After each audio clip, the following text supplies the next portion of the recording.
Welcome to the Talking Tenancies podcast, brought to you by the Residential Tenancies Authority. I'm your host, Belinda High.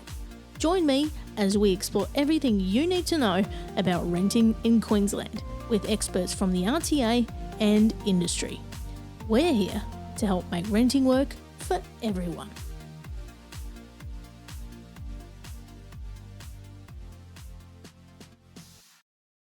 The Residential Tenancies and Rooming Accommodation Regulation 2009 expired on 31 August 2025 and was replaced with the Residential Tenancies and Rooming Accommodation Regulation 2025.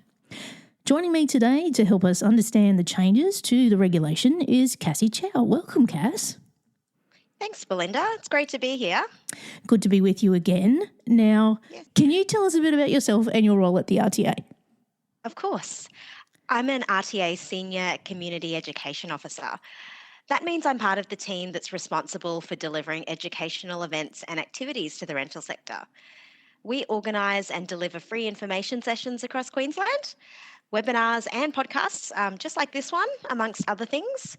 And we also attend events organised by other organisations to deliver presentations or simply be present to raise awareness of how the RTA can help tenants, property managers or owners and answer questions.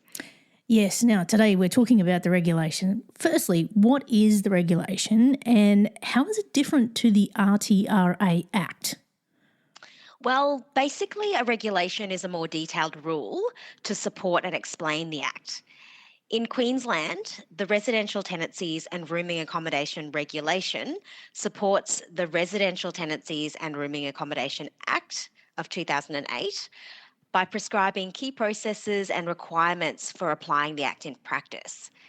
Now, regulations automatically expire or sunset after 10 years. The 2009 regulation was reviewed by the Department of Housing and Public Works and has now been replaced with the RTRA Regulation 2025. Now, to illustrate how the regulation works with the Act, let's consider an example of water billing. The RTRA Act dictates the criteria under which full water consumption charges may be passed on to a tenant.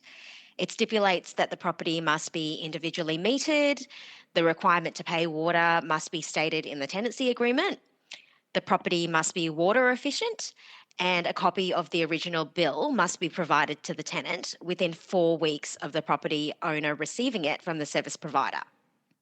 It's the regulation, however, which states the time frame within which the tenant must pay the bill. So does the new regulation apply to all existing agreements as well as new ones? I'm glad you asked, because there is a transition period. Right. And basically, this means that agreements entered into before 1 September 2025 will remain valid, and there's no need for a new agreement. However, agreements entered into on or after 1 September 2025 will need to comply with the 2025 regulation. For this reason, it's really important for all parties to the agreement to know when the agreement was entered into. That way, they can be clear about which regulation applies. Yeah, right. Now, there's a lot of changes in this one. Can you provide us with a bit of an overview of what they are? Yeah. The first point to note before we talk about any specific changes, though, is that the 2025 regulation doesn't introduce any new obligations or major changes. Right. It does, however, clarify existing requirements, make minor administrative updates, and simplify forms and wording. Gotcha. So some of the key changes include an update to the threshold amounts for selling, donating or disposing of goods left behind in general tenancies, movable dwellings and rooming accommodation.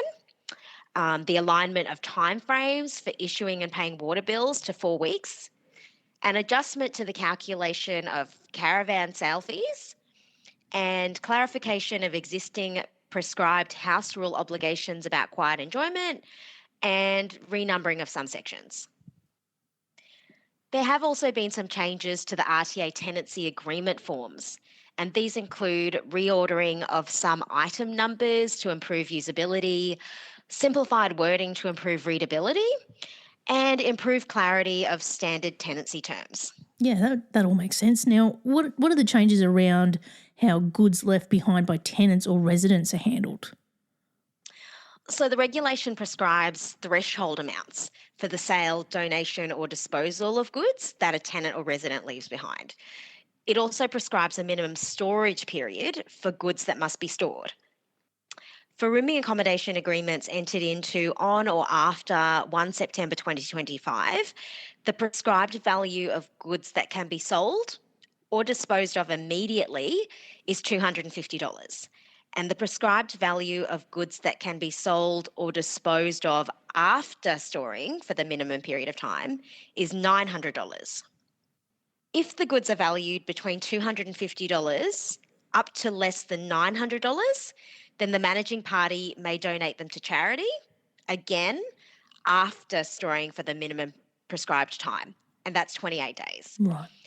Previously, these amounts were $150 and $600 respectively, so you can see that they've increased a little bit.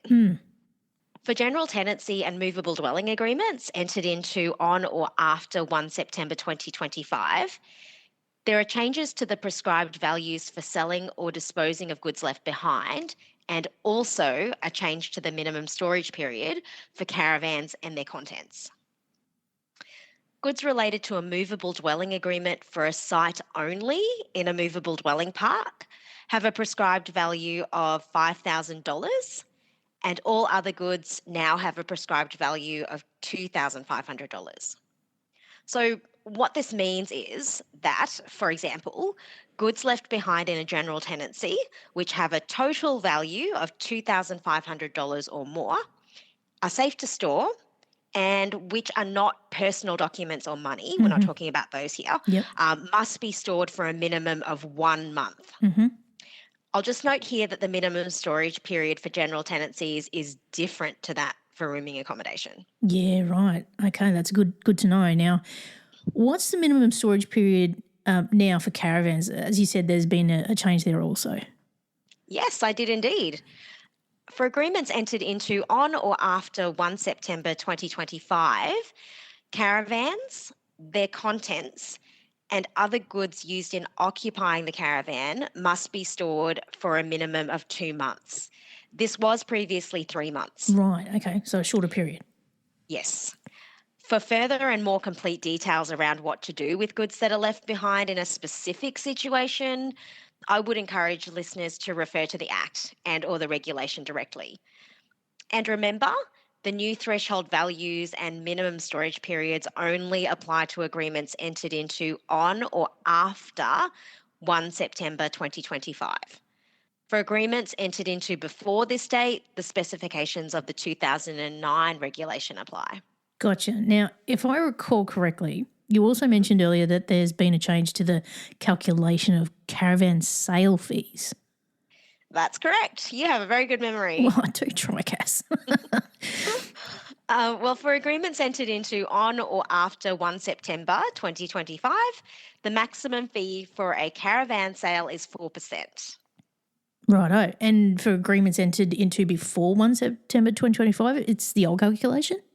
Correct again. Yay. Okay, I think I'm getting this. Now, what other changes are important for our listeners to be aware of? Well, the main ones are those that I outlined at the beginning of this podcast. Firstly, the time frame within which tenants must pay water bills is now 4 weeks, which is in line with the time frame given under the Act for lessors to provide a copy of the bill to the tenant. Examples of what might be considered electronic notices, such as text messages, have been added.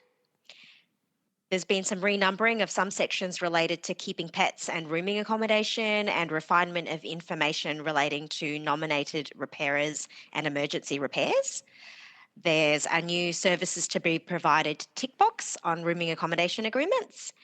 And finally, from 1 September 2026, there's a clarification of requirements relating to quiet enjoyment in the prescribed house rules. Note here that the existing prescribed house rules from the 2009 regulation continue to apply until 31 August 2026. So some key dates there to remember. Now, Yes. are there any important reminders you'd like to provide in relation to which actual regulation applies? Well, most of all, I'd like to remind our listeners to know when their agreement was entered into. Mm-hmm. That way, they'll be able to determine which regulation applies and what the standard terms of their specific agreement are. If the agreement was entered into before the 1st of September 2025, then the 2009 regulation applies. And if the agreement was entered into on or after the 1st of September 2025, then the 2025 regulation applies. That makes sense. Yep. And secondly, I'd like to remind everyone to always make sure they're using the most up-to-date version of RTA forms. It's really important, which can be found on the RTA website. And this is to ensure they're compliant with current legislation and regulation. Yeah, because there's a little tweaks there and here and there, so it's a good idea to have the most current version. Now, speaking of forms and the website, we always encourage our listeners to start with the RTA website if they're looking for information and resources to help them with their tenancy, don't we? Yes, we certainly do. Not only can they get forms, there are fact sheets, webinar recordings, podcasts, of course, and short videos. They can also access links to take them directly to the Act or the regulation by typing legislation into the search bar and then going to the legislation webpage. Yeah, there's so much there. Cass, it's always great chatting to you and learning more about all the regulations and particularly the 2025 one. Thanks for joining us. It's absolutely my pleasure. Thanks, Belinda. Thank you for listening to the Talking Tenancies podcast. For more information about the Residential Tenancies Authority, visit rta.qld.gov.au.